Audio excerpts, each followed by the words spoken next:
Hello and welcome to Fan View, the show where we talk about what we want when we want from a fan's perspective. My name is Sarah Cooper and I am joined tonight by my co-host Aaron. How are you tonight, Aaron? Good, Sarah. How are you? I'm good. Oh, Valkyrie, you always come right as we start the episode. She just wants everyone to know that she is also an integral part of this show. Say hello, Valkyrie. She's not going to say hello. So tonight we are discussing pop culture and what happens when it turns to addiction.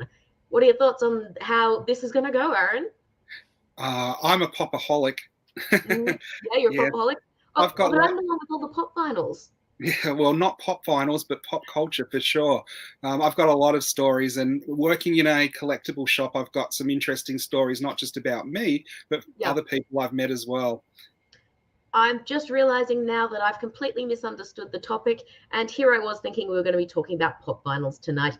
Darn. Oh well, maybe next time.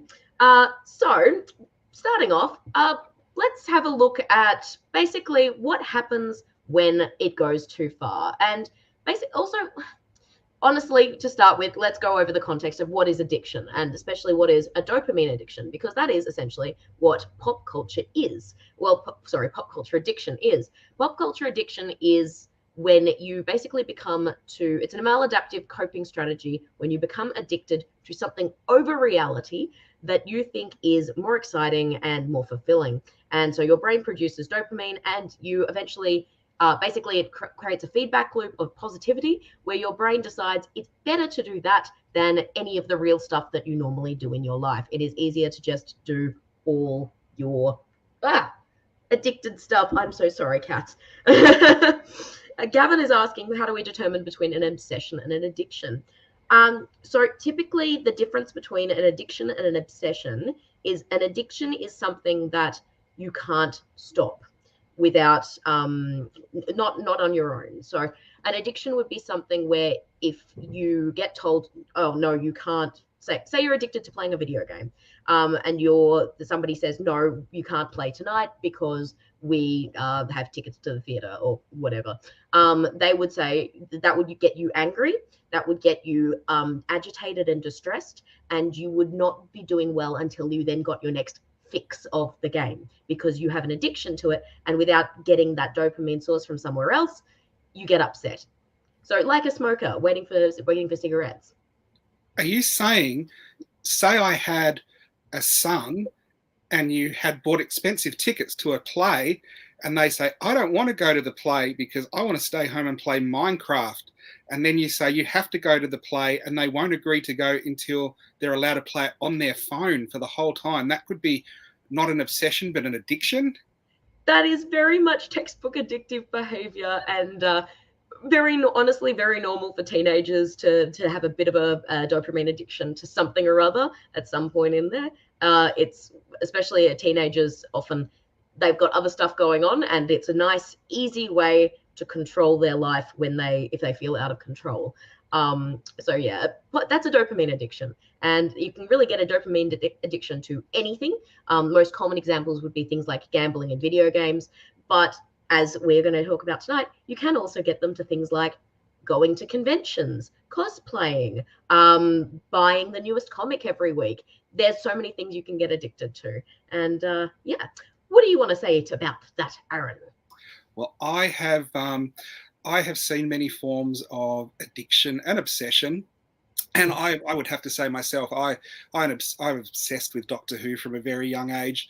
Was I ever addicted to it? I still am addicted to Doctor Who, where I probably put seeing Doctor Who or doing something to do with Doctor Who or buying something for my collection above other more important things, which I think is what sort of is the line between obsession and addiction. Now, how long has this been going on? I think I've spoken about this before. I remember growing up when I was in primary school, begging for lunch orders. So you get the brown paper bag and you hand it in and you get lunch. So I could not hand the lunch order in and take the money, so I could go and spend it on Doctor Who stuff in Minotaur books on the weekend. Yeah. No, that's a classic example, and I'm surprised your parents didn't start going, wait, where are you getting all this money from? Um, For me, I had the very classic example of, as a teenager, I was very addicted to World of Warcraft. Though at the time I would have told you, no, that's not true. I'm not addicted to it. But it definitely, looking back, was an addiction. But that said, not entirely my fault, because Blizzard Entertainment has specifically and over the years cultivated their games to be incredibly addictive, because that basically they know that makes them more money. And as they make the games with a subscription model and now microtransaction model, they are going to continue doing that because it keeps bringing in the dollars. So that's the other thing a lot of people do need to keep in mind, that while, yes, addictions, you've got to personally own your own addictions, you've got to own your own obsessions, you've got to own your own stuff. But there is another side to it, a more sinister side, and that is the companies that are feeding off your addiction in order to make money. Have you seen any examples of that, Aaron?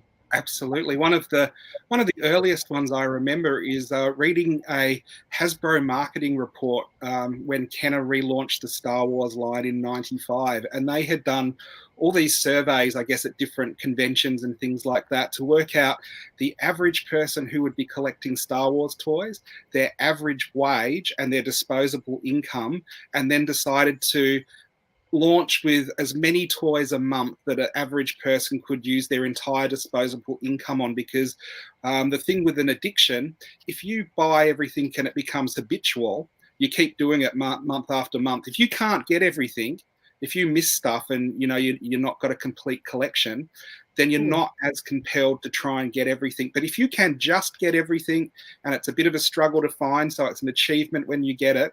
And this is something I think all collectors have done when they've sort of tried to complete their collections.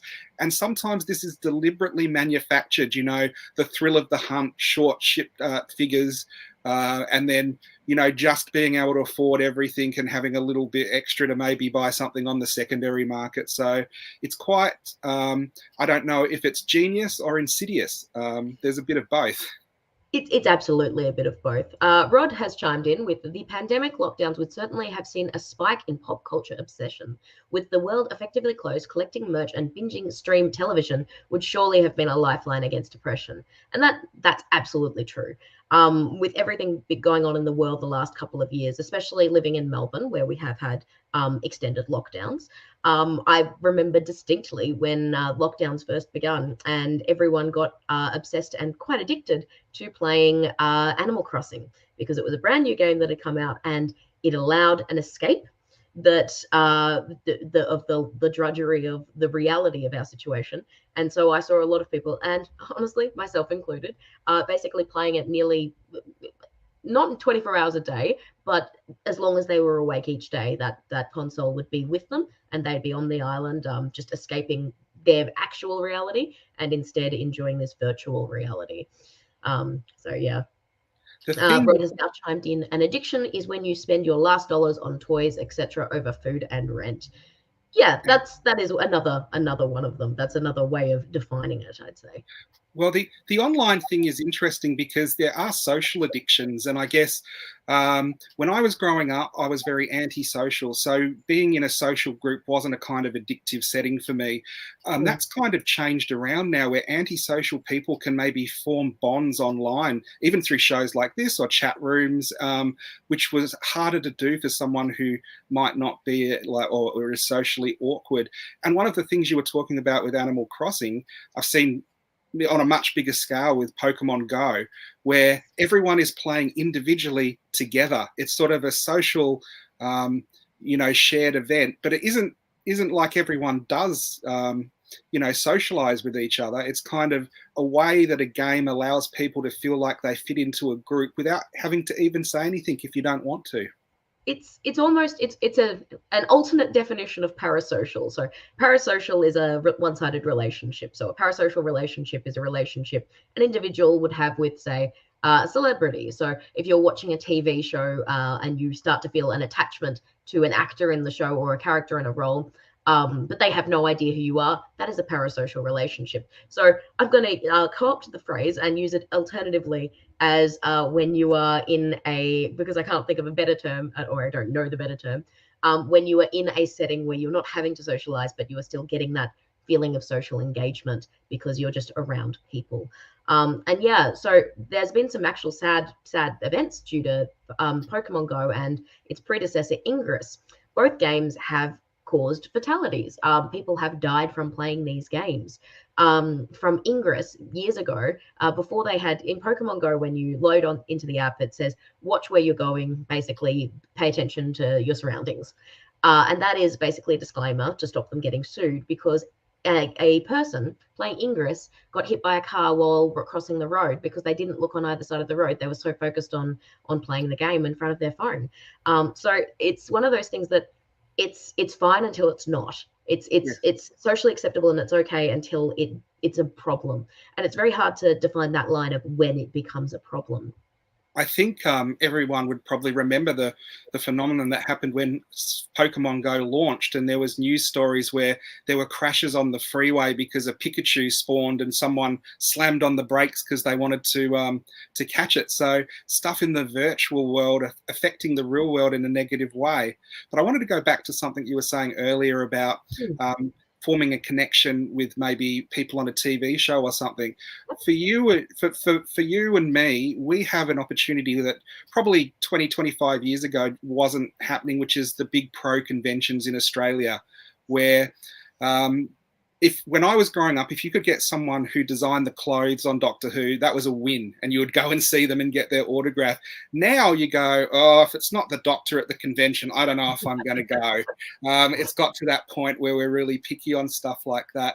I have really seen, and I think you would have seen in conventions as well, where you get people who are casual people who go, just to the ones locally, or you might get people who go to all the ones locally and maybe a couple are interstate, and then you get people who save for every single one and want to go to all the ones in Australia, and if they can go to one overseas, and maybe spend everything they have on tracking down photos and autographs and having a fantastic Instagram page, but never being able to afford a house or moving out from their family because all their money goes into that. So it's good because you do get to meet people you thought you'd never meet and have photos with them, but it's bad because the lifestyle is really negative, has a negative impact on your actual lifestyle.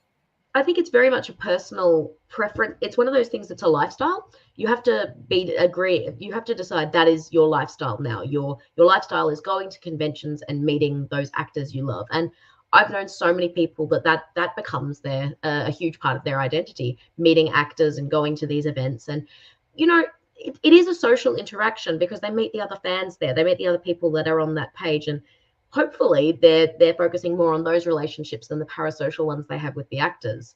I have my own story of skipping work, buying flights, and last minute going to Sydney to sleep overnight in a shopping centre to meet Tom Hiddleston.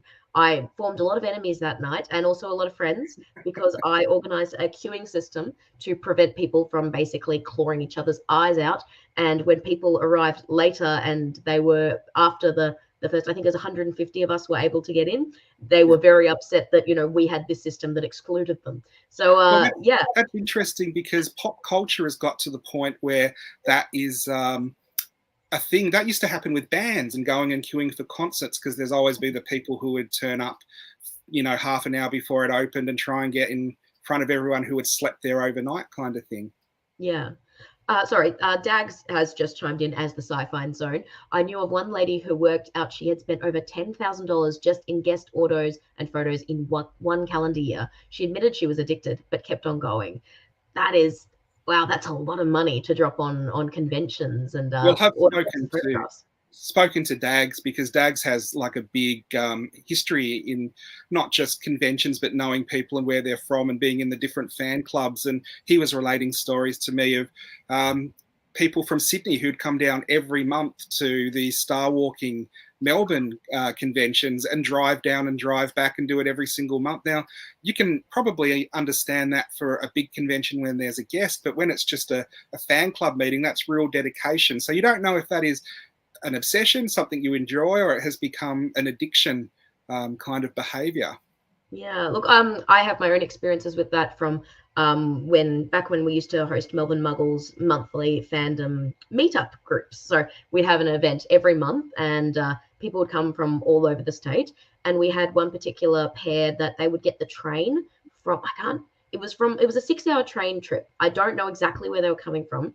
But I remember we had to always, with our times, we had to take into consideration their train times to make sure that they'd be able to get there and back within daylight hours, essentially. Otherwise, they wouldn't be able to come. And so, yeah, these people, they are very. It can be a wonderful, it can be a nice day out, but that's got to add up in terms of an expense. Well, you were saying when you went up to Sydney, you had people, who had meltdowns and stuff like that.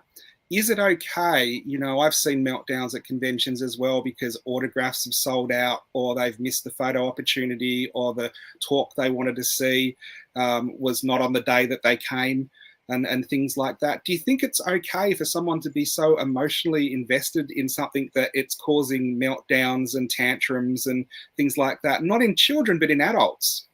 I think it's one of those things that when you put so much stock into something and then it doesn't go the way you expected it or you imagined it, especially if you've got to keep in mind that not all, but a lot of people that are having these addictions and these parasocial relationships, there are examples of mental health issues, and my rest of the time I work in customer service, and I'll get a phone call, someone yelling at me about something tiny, about a product that went wrong, and they'll be crying and sobbing on the phone over something minute. And it's just that knowledge that you have to know that it's never about the thing they are melting down about. It's just that was the last straw. And I think that will be the exact same thing with somebody having a meltdown on a convention floor or at that Tom Hiddleston event years ago, because they're melting down over something that is directly there, and it was the last straw. It was the thing that made it impossible. Yeah. But it's never actually about that.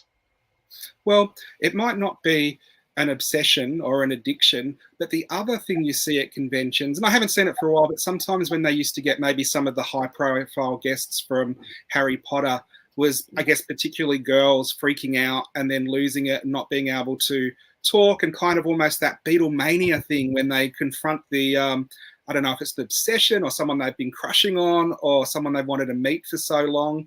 That's a really interesting. I love Doctor Who, but I don't think I'd ever act like that, no matter how amazing the guest was.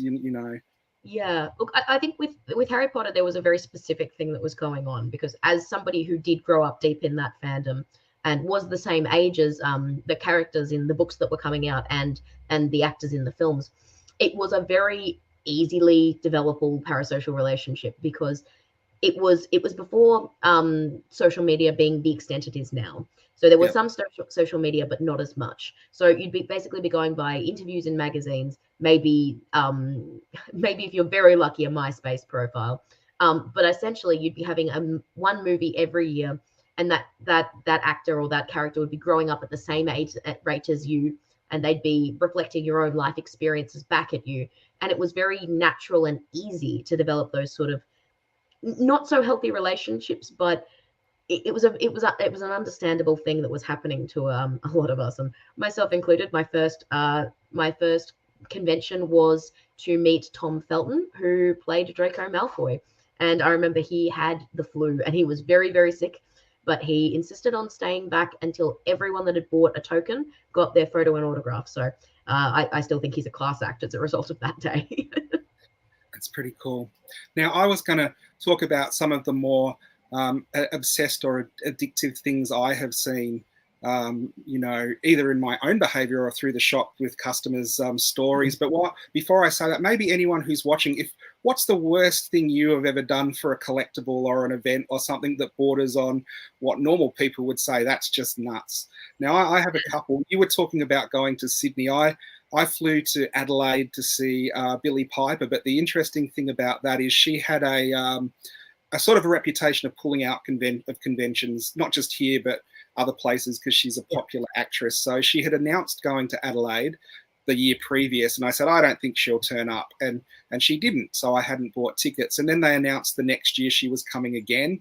And I thought, I don't think she'll turn up. But then on the Saturday, in my feed, people started having photos with her, and I was like, oh, maybe I should have gone. My wife said, look, if we've got frequent flyer points, you can go. And I looked and I had enough frequent flyer points, but there weren't tickets on the plane. So that was it. It wasn't going to happen. But one of my friends messaged me and said, you know, at midnight, if they haven't sold out the flights, then they open up all the seats to frequent flyers. So like at midnight, I logged on again and lo and behold, there were tickets there, but my wife had gone to bed. So she woke up to a whiteboard message that said, gone to Adelaide to see Billy Piper, see you tonight. And I got a call at about 11 o'clock when I was at the convention in Adelaide with her going, I can't believe I went to bed and you booked tickets to Adelaide and flew across to see Billy Piper. And that's the other thing that we haven't really touched on. If you are obsessed with something or a big fan of something, and then you have a partner who is really not in that same world, it can cause issues in the relationship, which, you know, you have to work out as well. Yeah, look, that absolutely, I can understand that that would cause issues. Gavin has said here, the people who become overly obsessed, are they the ones who would become more critical of what they expect to see on shows and movies? Look, often, yes. There is that fan entitlement that comes with a parasocial relationship. So once you have, or an addiction for that matter, once you have that deep connection, when something doesn't go your way, you can feel personally betrayed because you're the one that put all the time and effort in. You're the one that spent all the money. You're the one that's been there since day one, and you've always supported the show, and now it's going in a direction you don't like. How could they do this to you? So yeah, look, I do think you definitely do see a bit of that. Yeah, that's probably the topic for a whole nother show we could go into on when fandom goes bad or when a franchise goes bad. But that kind of borders on what we're talking about tonight. Now, probably the most obsessed or addictive behavior I've seen as a story that was related to me through the shop was one of our customers was on his honeymoon. And they were in Hawaii and they were island hopping, which basically they stay a couple of days on one island in Hawaii and then go to another island. And they were having a fantastic honeymoon. And one of the islands they were on had an animation and art gallery. And he collected a lot of this stuff. So he went in there and looked around and there was all this amazing stuff that you don't see in Australia and he wanted to get it. And his newlywed wife said, look, we don't want to be getting a big frame picture and carrying it around our whole honeymoon and taking it back and it'll get broken. He said, yep, fair enough. So the honeymoon went on and it dwelled on him and it got more and more, I really want this, I really need this. And he said, so one day he got up at 5 o'clock. They were on another island and said to his wife, I'm just going for a jog down the beach. And he got a taxi to the airport, caught a plane to the other island, went and bought the artwork that he wanted, flew back, got there by about 11 o'clock when she was up and in the shower and put it straight in the suitcase and hid it under the bed so she didn't know that it had actually happened. Now, I don't know if that's an obsession or an addiction, but that's a pretty funny story. It's an amazing story. Once she found out about that, I'm not sure how he was going to explain that one to her. They had their own suitcases, and as far as I know, he snuck it in when she was in the shower, and she never found out that he hadn't gone for a job. He had took a flight, gone shopping, and come back. Hopefully, they had shared bank accounts, so she didn't see it come up on the internet banking and be like, why was there a flight this morning? Did our card get stolen? Because that would be a very awkward conversation. The other one, I couldn't find the article. I've got a newspaper cutting somewhere, but it was called Star Wars Widows. But it wasn't really widows. It was wives who had kind of lost their husbands to Star Wars, and they didn't know they were they didn't know they were obsessed as they were. But the best one I read, it was a British magazine, and the husband was in charge of booking the honeymoon. And the wife's one stipulation was she wanted to go somewhere hot where she could get a tan. And so he booked it all. And she's like, that's really interesting. Tunisia. Like, I've never heard of anyone going there again for their honeymoon. I'm like, this will be really amazing. And then she said it was really good for the first day until they got the Star Wars tour and drove miles and miles out into the desert just to see some old houses that were used in Star Wars, and then miles and miles to see a sand dune that C-3PO walked over and things like that. I think this is the thing where an obsession becomes an addiction, where you're putting the enjoyment of life of others, you're putting your own fulfillment in front of a partnership. Yeah, look, and those are absolutely things that need to be discussed beforehand. I have personally been on I've been on the Lord of the Rings trip in New Zealand. At the time I went on that, I had watched the movies once. Um, but I went with a group of friends and they were all very big fans. And since I have watched the movies more times and become a much bigger fan of Lord of the Rings, but at the time I remember feeling quite out of place. And it was one of those things where um, probably looking back, probably would have watched the movies a few more times before I went if because I'd get a lot more out of it. Yeah. But yes, look, I have seen examples of partners that have separated over. In my experience, World of Warcraft, I remember we used to have this thing we used to say about our guilds and our raiding nights, that it was no different to having a bowling club and going to bowling once a week, and your partner would respect you if you're part of a bowling club, and it shouldn't be any different. But the thing that we never took into account when we told that story was, in order to raid, you had to do the prep work behind the scenes. So it would be the equivalent of joining a bowling club and then spending every other hour at the bowling alley working on your bowling, and spending all your spare money on upgrading your bowling gear and things like that. So it's not just a simple thing. If you're not careful, it can absolutely consume you, and yeah, it can destroy a relationship. Yeah. Well, being in a relationship with someone who isn't into pop culture, you do have to watch what you do. We did a big American tour, and it was kind of, we all sat down and decided what we wanted to do each. So we sort of, it was easy. I did half, Neil did half, and Kyle just said, I'm happy to do whatever as long as I have my iPhone on me. So Yep. we would have days shopping in New York, and then we would be going out to see the steps from The Exorcist and stuff like that. So it was a very weird situation when you have a family relationship like that. Hmm. Dags has chimed in again. In my experience, a relationship between a fan and a non-fan will struggle to survive, as the time consumed by the fan's activities will eventually impact the relationship. Look, I don't think that necessarily has to be. Aaron gives us example A. I don't think that necessarily has to be the case, but it's just a case of developing boundaries, and really, it's a very much a communication thing. It's the partner needs to respect, both partners need to respect the other. The nerdy partner needs to respect the non-nerdy partner's need to do normal activities, and the non-nerdy partner needs to respect the nerdy partner. I'm very lucky. I'm in a relationship with a complete nerd. Our house is filled with pop culture memorabilia. I play the video games and he collects the toys. So Well, we are in situations. it can be quite a sobering experience, because when you do mix mainly, in fandom, be it Star Wars or Doctor Who or Star Trek or anything, sort of because the other people who are doing and enjoying the same thing, your behavior becomes normal. And it can become quite a sobering experience when you start doing stuff in other circles where it's not normal. And I do remember when I was dating my wife, I would often say, "Oh, this assortment of toys has come into Toys R Us. Can you just come and go and pick up this one, and this one for me?"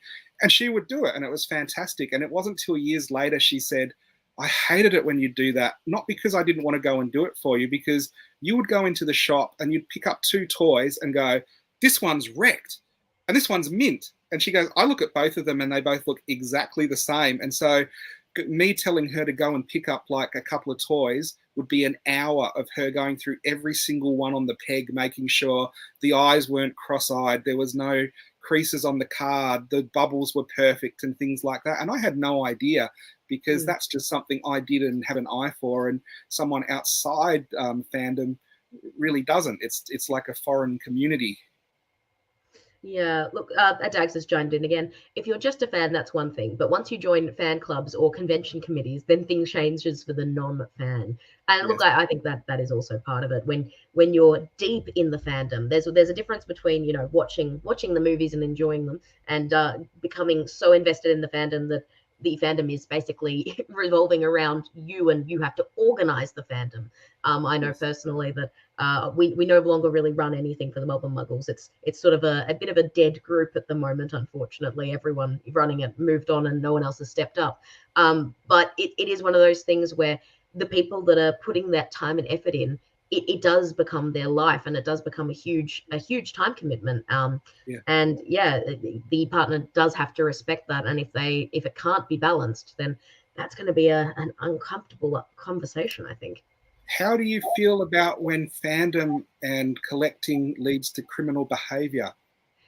Ah, yes, that does happen. I actually have another example of that. So, in I believe it was not Tanzania. We were talking about Tanzania earlier. Taiwan. In Taiwan, I think it was in the mid 2000s. There were a pair of guys. They were playing a video game, and it was an MMORPG, so an online game. They found a piece of loot that was incredibly rare. Now, it was found on one guy's account, and he was super excited for it. He logged out of his account. The next day, he went to log in, and the item was gone. And his friend, who also had the login to his account, he confronted him and said, "What did you do?" And the friend said, "Oh, I sold it for a huge amount of money." And the guy went, "What? How could you do this?" He went to the police. The police basically said, "That's not a physical item, so that's not theft. We can't do anything." The friend said, "Don't worry, I'll split the money with you. I got a really good deal." And the first guy stabbed and killed him. So As you do. yeah, because he felt betrayed, and yeah, so that is a very much an example of that's digital collecting, but still collecting that's Yeah. taken over and gone bad. Now there was a story that I thought was an urban legend, and I had heard it about Transformers, but when I researched it, it was true, and it was about a Japanese collector who collected Gundam, which is the Japanese robot sort of mech stuff, and he still lived at home with his mum. And his mum had been saying for ages, "You have to move out. You have to move out. I don't want to live with all these toys my whole life. You have to move out." Would you know it? He didn't move out. So he came home one day and his mum had thrown all his toys out. So he did what any rational person would do and burnt the house down. So I have heard versions of the story where he burnt the house down with his mum in it, but after I researched it, no, he just burnt the house down. That's going a bit too far, I think, for losing your toy collection. That is quite a reaction, quite a big reaction. And Yeah. I think that does happen when people ignore. Look, that should obviously never happen, but that type of behavior happens when people are ignoring each other's boundaries. So you often see the crazy girlfriend online destroys the Xbox because my boyfriend wasn't paying attention to me, teehee. And you see that story coming around again and again and again. So who knows how real it is. But honestly, that then becomes a question of well, when you were playing on that, did you actually ever acknowledge your partner? Were you inviting her over and then playing and never speaking to her? What has led her to get to that point? Like, it's possible she just flipped a switch and bad things happened, but it's also possible that maybe you've got to keep in mind you're partially accountable for those things happening. Well, And yeah, you might have seen it because it does come up in memes and stuff sometimes. But there was a guy who was addicted to buying comic books, and he spent all his time dragging his girlfriend around comic book shows and buying comic books, and she never got any attention. It got worse and worse. And one day he came home and she had one of his most expensive comic books and had scrawled above it, "You love this book so much. Well, I'm just letting you know we've broke up." And of course, it was devastating to him because it was an amazing comic book. The weird side about that became a meme, and that comic book now goes for more than a mint version of it because it's the one from the meme that everybody knows. So that's the whole weird thing about the whole pop culture community, where something, if I scribbled that on a comic book, it's worth suddenly nothing. But if it becomes a meme and known, then all of a sudden that becomes its own kind of collectible in itself, which is just crazy. Yeah, the story is sometimes worth more than the item, and it's very interesting when that happens. Yes. But look, we've got to keep in mind that a lot of the collecting behavior and those behaviors of buying stuff, that is something that really can impact anyone in or outside the pop culture landscape. I'm currently wearing earrings that are worth several $100s. They are Erstwilder, they are Yip Yips from Sesame Street, and they go for a mint. And I got those by being very quick when they came out.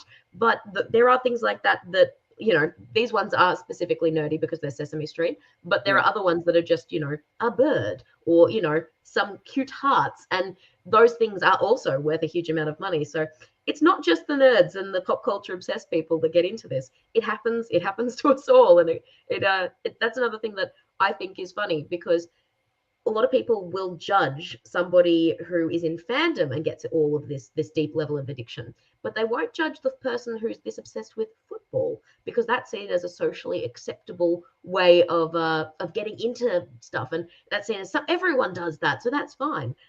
But it is still the exact same behavior. It's another, as I said, a dopamine addiction. What are your thoughts on that, Aaron? It is interesting because I brought up earlier the same kind of addiction has been seen in bands before. That was one of the earliest ones where people would absolutely lose their mind over stuff. And then, of course, as you say, sports and football and stuff. And when I grew up, I would often get teased for going to Doctor Who club meetings and things like that. Like, oh, you nerd, why are you doing that? Why aren't you at the football? I'm like, well, that's exactly the same kind of thing. You're going and meeting with a group of people who will have the same sort of hobby and cheering for your team, and you're getting the same thing out of it. So it is very interesting how different groups of fandom will be very harsh on judging other groups for doing exactly the same thing that they do, but not the same, not following the same thing. It is just another example how nerdy behaviors and nerd stuff is still very stigmatized in our community, even though, people will say, well, it's open to everyone now. Anyone can be a nerd, girls can be nerds. Hi, here I am. But, it is still a thing that the broader consciousness still doesn't quite get, the fact that we are into these TV shows and movies and comics. Well, the other thing is when you talk about that collective experience, that has kind of happened with Marvel movies. In fact, movies is another one. If you look at the top 50 movies, I think there is only one non-fantasy movie in the top 50, and that's Titanic. All of the others are, Batman, DC, Marvel, that kind of thing. And I think it's one of those things. I read a really interesting article on the fall and decline of religion and how people have replaced that with fandoms, because there's obviously, for some people, that's a social outlet that doesn't exist anymore. So suddenly there's the group experience of going to, movies or having the same experience in other ways. So it's one of those things that's probably hardwired into us as humans, that there is something that we can become obsessed or addicted to as soon as we click with that certain thing that chimes with us. It's even as simple as when you look at people that collect dice, where they refer to dice collectors as goblins, and they play with the clicky clackies because they're clicky clacky shiny rocks, and it's just that that thing in the brain that goes shiny. I must have shiny. And I personally have some of my clicky clackies myself. These ones are by Blushing Bard, and I have others. I have a bunch of other ones, but this is a particular. I don't even currently play D&D, but I still have my pretty dice. It is crazy. I have some dice around too that came up in my Facebook feed, and I was like, oh, that's so cheap. I need them, even though I don't play D&D anymore. So it does happen. It is funny how that happens. Now, we were talking earlier, you were talking about gaming, but how gaming gets to the extreme, to the point where it affects people's health, and how that can be a downward spiral as well. Yeah, and look, that is very much something that can happen. There's examples all over the world. You mainly see the stories in China and Japan. I don't know why, but you see cases of people in. I saw a lot of stories in Taiwan of people going to video game cafes. So gaming cafes are a very popular thing over in Taiwan, because it's seen as cheaper than buying your own state-of-the-art gaming setup. So you spend a certain amount, you get a certain amount of hours. There have been multiple cases of the staff at these places going over to check on someone after, more than 24 hours of them playing, and finding them slumped over, thinking they're asleep, going to check on them and finding they're cold. So unfortunately, people do die, and there's multiple different causes of death. Sometimes it's heart failure, sometimes it's deep vein thrombosis, sometimes it's seizure. But it's really that thing of people aren't meant to sit and stare at a screen for that long. But the screen is the dopamine machine. It's giving you everything you need. And it's very hard to break that behavior without some external factors basically saying, hey, we can't take your money for more than 8 hours at a time. And that's the type of thing where regulation does need to come in. Dags, couldn't they just respawn? Maybe in the game, maybe somebody will, probably someone will eventually in 5 years steal their account, find their password through a data mining scheme, and then they'll respawn and live again. But unfortunately, no, not for the rest of us. Just got to say, William wins the feedback for mentioning Chelmsford 123, which I haven't thought about for years. It is interesting in fandom, though, because with the Crocons and with big conventions, they really are pitched at all different levels. So they kind of cast out a fishnet and they get as many people as they can. I do think, having been through fandom for years and years and years, I've seen it mainly from the dealer's room because I'm a dealer, but fandom seemed to be to me a lot more healthy, where you would have events, but the events would involve going out to places and often maybe making fan films or something like that. And it was a way people could get together and spend time together, but also, there'd be inter-club cricket matches or beach days and things like that. And that seems to be the thing as the internet has taken over that has dropped off. So as I was saying earlier, there's often more people doing stuff, but less interaction. It's one of those weird things where there's more into it, but there's less people who attend fan clubs because, people are quite happy just to be a keyboard warrior online and on forums and things like that. Cosplay is an interesting one because it is one of the communities that actually puts themselves out into the community. Being a cosplayer yourself, do you enjoy or do you think you get reward out of not being just at a convention, but being out in the community and, being recognized for how good the costume is? And is that a form of, dopamine for you? Absolutely. Look, I've made a lot of friends through cosplay. I've got a great amount of people that have come into my lives because I'm a cat. I have 9. They've come into my life because I have been in that space. Hell, my fiance Rod, we wouldn't have met each other if it wasn't for cosplay. But look, it is one of those things that you do get positivity out of it, and there's a lot of good there. But as you were saying with digital fandom and the online space, I know personally I was a teenager in the age of chat rooms and the very early days of I remember when MySpace came in, and I remember lying about my age to have an MySpace account, and all that type of thing. For somebody who was socially not very, I didn't really have friends at school. I didn't have people that I had those relationships with. And having a digital outlet that I could share with like-minded people all over the world, and I could, I wasn't alone anymore. It meant that I wasn't isolated, and I didn't have to just put up with people looking at me funny when I made weird pop culture references because, I had my tribe online, and so there are positives to it. Yeah.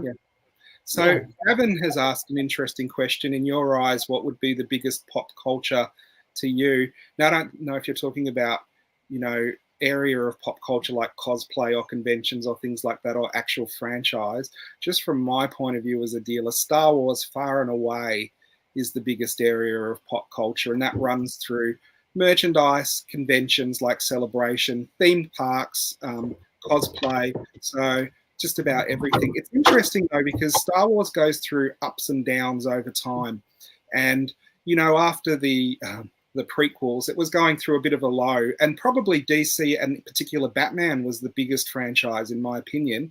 And the day that Disney announced they were buying Star Wars, it went back to being the #1 seller in the shops that I've managed, and it has never dropped below the #1 seller ever again.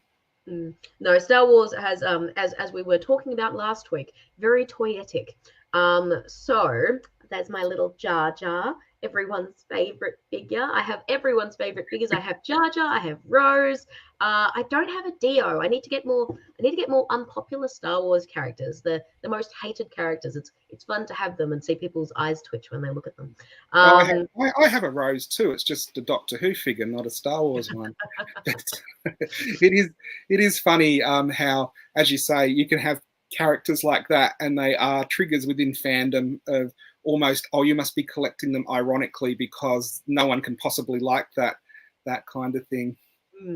No, I do have ones that I actually like, but Jar Jar, honestly, Jar Jar I got after watching Clone Wars, because Clone Wars, if you haven't watched it yet, Clone Wars makes Jar Jar a much more interesting and likable character. So there's a little plug for Clone Wars. Gavin, you must have bought the Ewoks as well then. I don't, but my partner, Rod, he does have Ewoks. So unfortunately, Ewoks is a bridge too far even for me. Now, Star Wars fandom is the fandom I have probably seen the most obsessed things happen in. Maybe because for me, I've mixed more with Doctor Who and Star Wars fandom. Some of the funny stories I can tell you where we're talking about maybe stuff that's a little bit illegal is when they released all the bus shelter posters for episode 2. People worked out you could open them with one of those little Allen keys from IKEA. And I think it was something like $20,000 worth of advertising disappeared overnight, and they replaced it all. And they replaced it with the big posters again, but on the back of them, to stop people stealing them, they scrolled in Sharpie, "This is stolen." So if you took it out of the bus poster, that bus shelter had "This is stolen" on the back. Again, that was a badge of pride on eBay, where people listed them on eBay and said genuine poster has "This is stolen" written on the back from the second release. They went for more than the ones that didn't have it written on the back. But the funnier one, because I can just imagine this, and the guys that were telling me, I'm like, that's so stupid, but it is so funny. For episode 3, you know the walkways they have over overpasses. So, you know, it's the over like 6 lanes of highway. They have like a pedestrian bridge. They had vinyl banners for Revenge of the Sith, and they were suspended with steel wire.